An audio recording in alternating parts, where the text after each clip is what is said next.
the giraffe enthusiasts out there. My name is Dan Bennett. This is the Real Dan Bennett YouTube channel. Thank you for joining me for this Last of Us season finale review episode. I've been doing episodes all season to coincide with the show, and we've finally reached the end of this one. So I'm going to talk about Ellie, Joel, where we go from here, Prime cameo, and a little bit kind of looking forward toward the future. And we're going to jump right in. So the action picks up immediately as we run into Ashley Johnson's cameo of this episode as Ellie's mother, Anna Williams. And she is running out of the woods away from an infected, and she is very noticeably pregnant. She runs up to a house that she's seemingly familiar with, but nobody's home. She barricades herself in a bedroom, and moments later, the infected that was following her breaks into the house, finds her upstairs, bursts in through the door, and attacks her.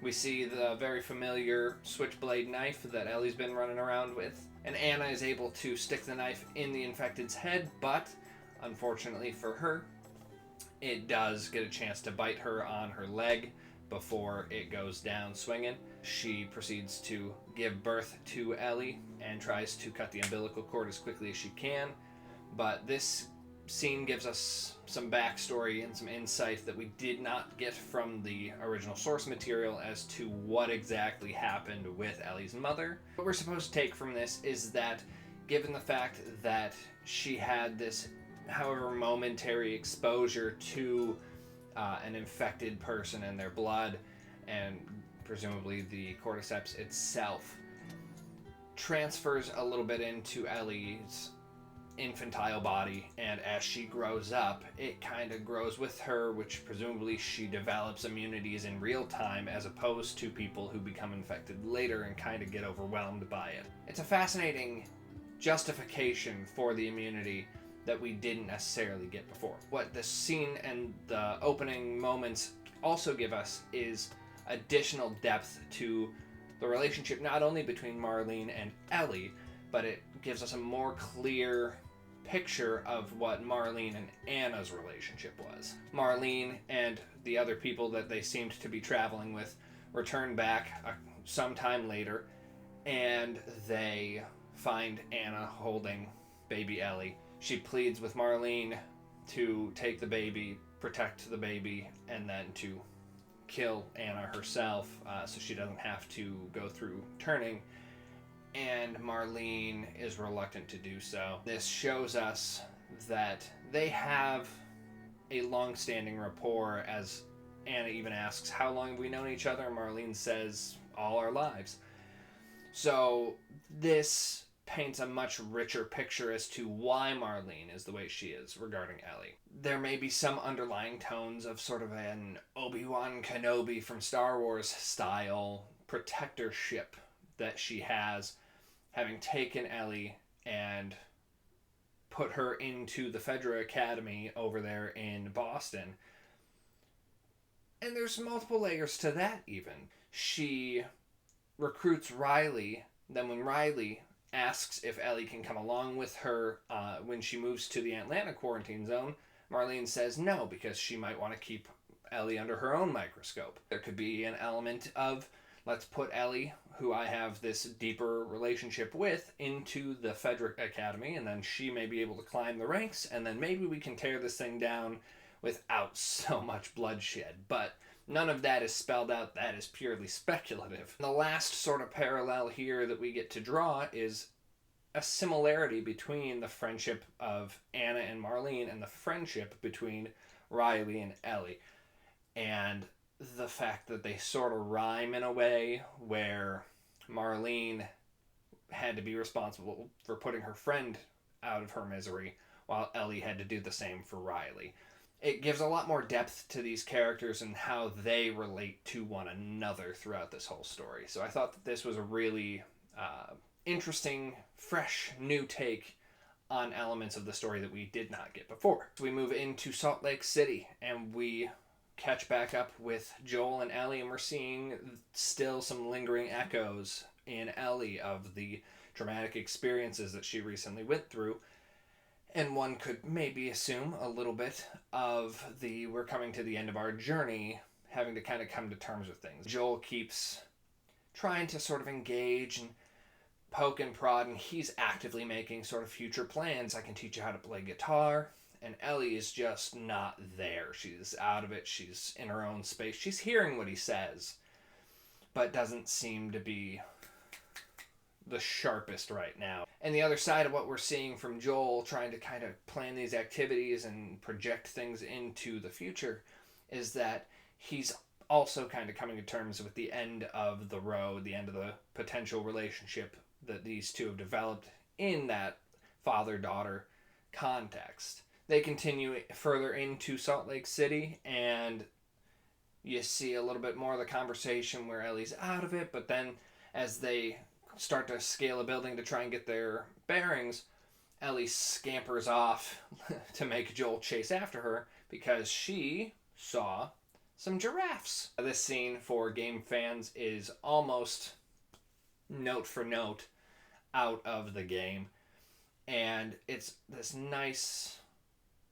warm moment between the two where you see Joel presenting a little bit more paternally and trying to help Ellie sort of snap out of the funk she's been in. Her getting the opportunity to feed a giraffe by hand in a world where there aren't zoos, there aren't wildlife experiences, she's been relatively sheltered in the grand scheme of things, gives her this unique experience that she wouldn't likely have had if they hadn't gone on this journey. They continue on, and Joel starts to open up a little bit more to Ellie, sort of pulling back the curtain of the Wizard of Miller, and he talks about the fact that the scar that they'd been talking about that he claimed was because somebody had shot at him was actually because he had contemplated suicide after Sarah's death.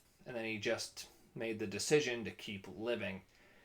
But it was hard, and he didn't really heal until he started this journey with Ellie. He tells her that time isn't what healed the wounds, but she has helped to heal the wounds. They get blindsided by a flash grenade, and Ellie gets pulled away by these soldiers that we don't necessarily know at the moment, but then Joel gets knocked out, and when he wakes up, he's in the Firefly Hospital, and Marlene is hanging out in the doorway. Marlene has a conversation with Joel where she breaks the news to him that Ellie is being prepped for surgery, and based on what they're going to have to do and what the doctors have determined is the most likely way to generate a cure, Ellie's not going to make it out the other side. Joel freaks out a little bit. Marlene determines in that moment that Joel has now become a liability, given the fact that he's developed this affection and this attachment to Ellie. She commands a couple of the soldiers to take Joel, his bags, ship him outside the hospital so he can't, pull anything.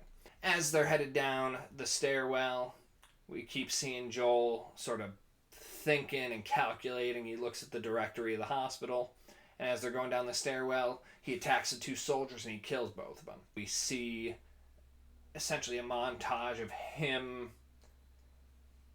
hyper-focused in protective father mode, tearing down these fireflies.